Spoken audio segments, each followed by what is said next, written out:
Good morning. I'm very pleased to have this opportunity to say a little about two exciting new developments in the city: the Brookenside open-air swimming pool and the children's adventure playground in the Central Park. As many of you may know, the idea from these initiatives came from you, the public, and the extensive consultation exercise which the City Council conducted last year, and they have been realized using money from SWRDC, the Southwest Regional Development Commission. First of all, Brookenside Pool. As many of the older members of the audience will remember, there used to be a wonderful open-air pool on the sea front 30 years ago, but it had to close when it was judged to be unsafe. For the design of this new heated pool, we were very happy to secure talent of internationally renowned architect Alan Wendon, who has managed to combine a charming 1930s design, which fits in so well with many of other buildings in the area, with up to the minute features such as a recycle system, the only one of its kind in the world, which enables seawater to be used in the pool. Now, there has been quite a bit of discussion of the local press about whether there would be enough room for the number of visitors we're hoping to attract. But the design is deceptive, and there have been rigorous checks about capacity. Also, just in case you were wondering, we are on schedule for June 15th opening date and well within budget, a testimony to the excellent work of local contractors Hickmans. We hope that as many people as possible will be here on June 15th.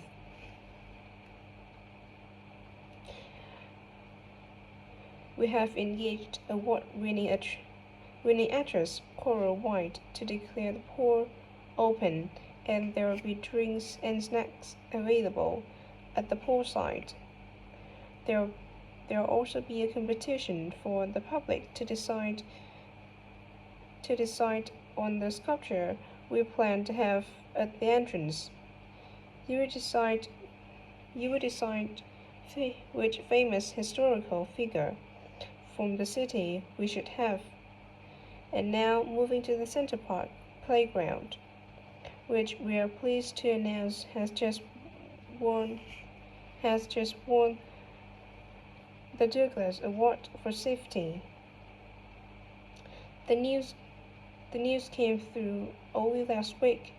The unique design is based on the concept of global village, with the playground being divided into 6 areas showing different parts of the world, each with a presentative feature. For example, there is a section on Asia, and this is represented by rides and equipment in the shape of snakes,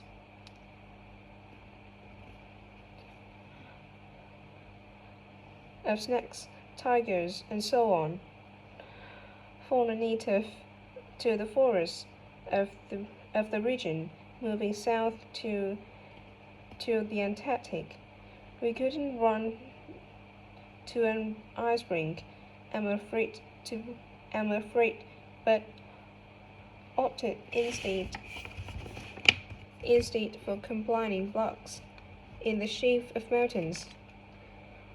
I thought they could have had slides for the glaciers, but the designers did want to avoid being too literal. Then onto South America, then onto South America, and here the famous El Dorado games replicating the search for mines full of precious stones. And then moving up to North America, here there was considerable debate. I know the contribution of cinema and jets was considered, but the designers finally opted for rockets and International Space Station. Eastwards to Europe then, and perhaps the most traditional choice of all the areas, medieval castles and other fortifications. Then last but not least, moving south to Africa and a whole set of wonderful mosaics and trees to represent the great rivers of this fascinating and varied continent. Now the open date for our global playground is 10th July.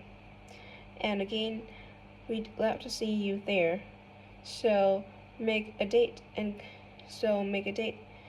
and come and see this magnificent, original, new amenity right in the heart of the city.